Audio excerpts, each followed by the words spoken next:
Okay, Tammy, I hope I'm aiming at the right spot. So, this is the ash over here, Betty's Mix Cherry and White.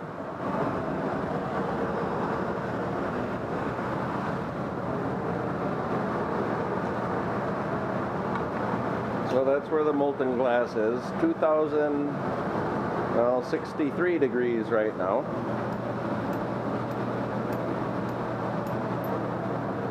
So I'll shape it a little bit, move it off the end of the punty.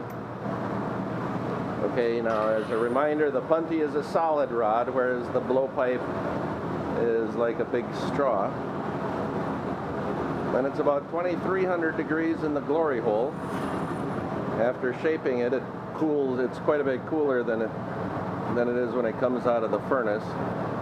So I heat it up so that it lets a lot of ash stick to it. Now you see I tap it off real nicely so I don't end up losing a lot of ash.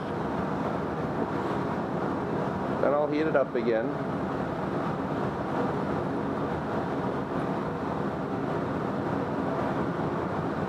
And go back to see if I can get some more ash on there.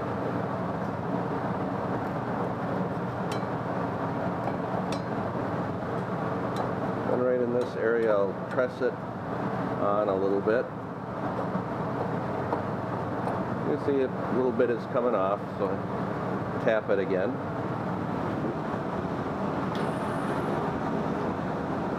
And then heat it up just to kind of equilibrate the temperature of the whole thing. So this is what it looks like.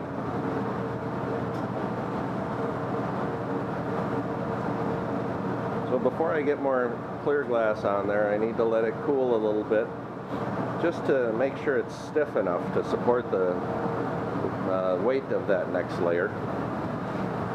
Now I've done one already, so I know about how much color to use. I think I got the color about right on there. So going back into the furnace now, you can imagine I have to be pretty careful with it so I don't tap the ash all over the place. And there's a little ash in the glass right there, but I get most of it back. So that's what it looks like at this point.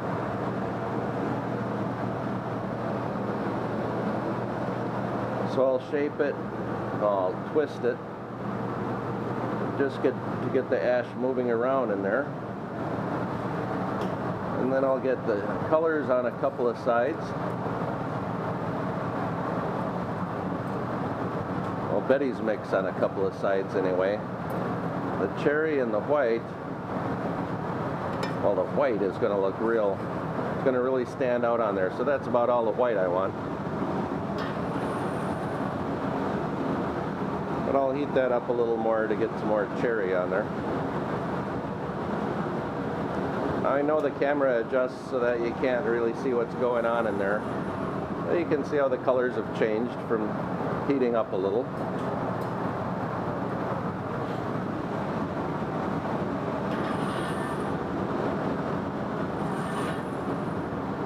I think you want a little more red than that.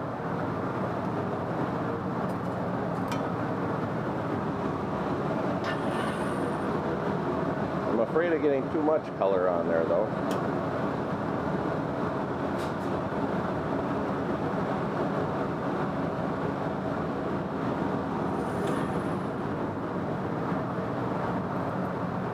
There we go.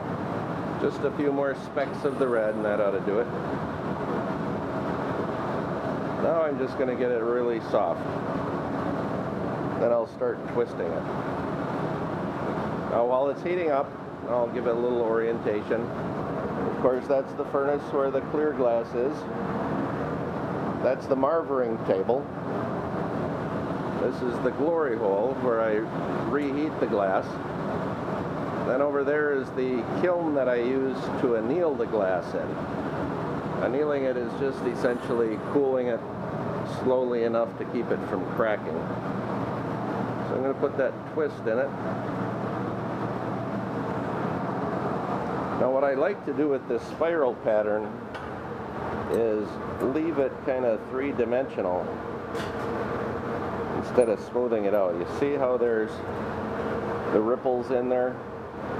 Well, I found that if I smooth it out, if I don't smooth it out, it looks a lot more three-dimensional inside of that next layer of glass. So you can see the white streak and some of the other colors. Well, white is about the only color in here that ends up looking like itself when it's still real hot. You can start noticing a little tint of the blue. Eventually you'll notice a little green. The red will just look real dark until it's all the way cool tomorrow. So that's how much room I have for the next layer of glass. Now what I'll do is go back to that same area of the furnace, just in case there's a little ash in there. And I see some, so I'm going to pick it up right there. So that's why you might see a little ash outside of the colors.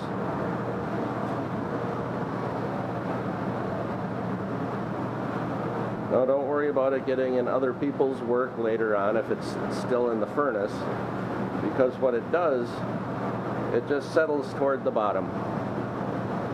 And the bottom just ends up, the glass down there ends up just staying there until the furnace is rebuilt, which is every few years.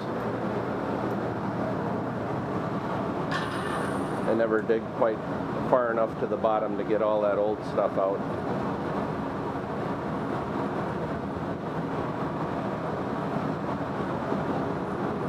So after shaping it a little bit, I heat it up because it's cooled a lot by then. Now I bring it over to the bench and start shaping it with the block. This is where I start seeing how much I've got.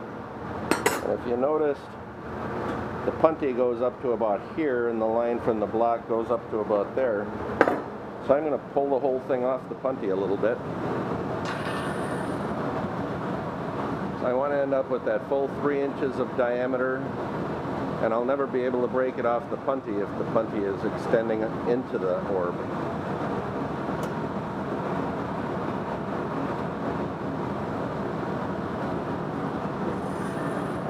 So what I do is soften it up and then essentially squish it off the end of the punty. You might be able to see how it's moved a little bit.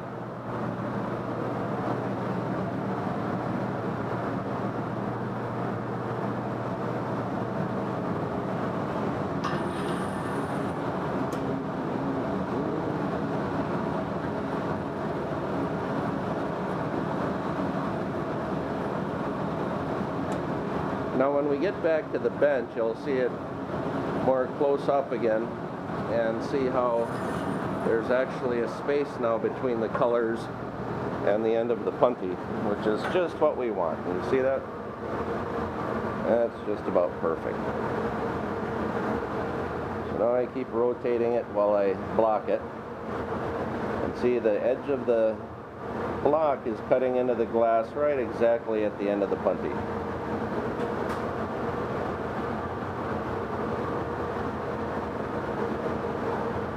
Just what I want to see.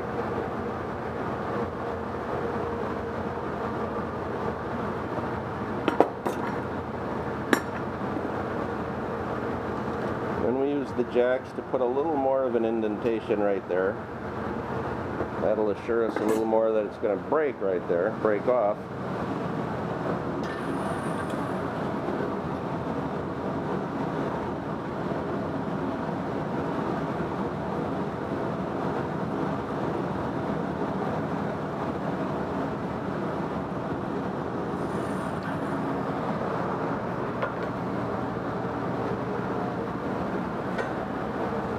So this is probably my last time blocking it, provided everything goes smoothly. Hopefully my shades aren't in the way. I have to flip them up so I can actually see what's happening now. See if I have any imperfections in the surface.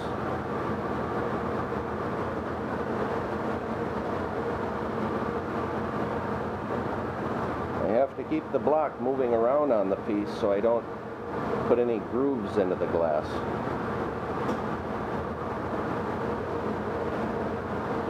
Now what's interesting with this one, remember how I said there was a little ash left in the furnace? That's where got a big chunk of it. So I think that's actually kind of cool, having some ash outside of that color. That's what the top looks like. I hope you can see it from this angle. So now we just have to let it cool. It's probably at about 1200 degrees or so right now. We have to let it get down to close to 1000 degrees before it's cool enough to break off.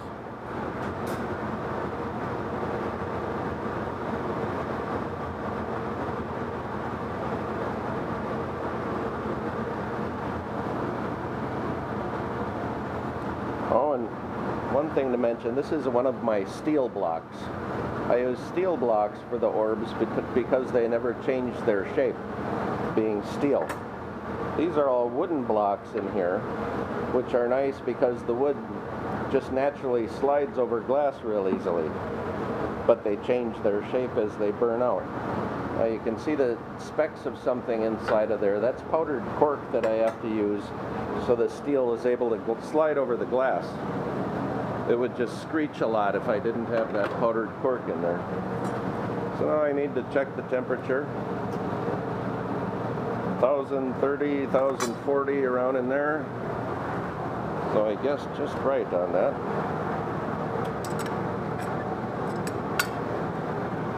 And if it's at the right temperature, it'll just pop right off of there. Now we hurry up and get it into the heat. There we go. So you can see the temperature there, 909, 908, etc. And it'll go back up to about 925, cool real slowly overnight. And that's how that's done then. And of course, once it's cool, that's when I can grind the bottom flat.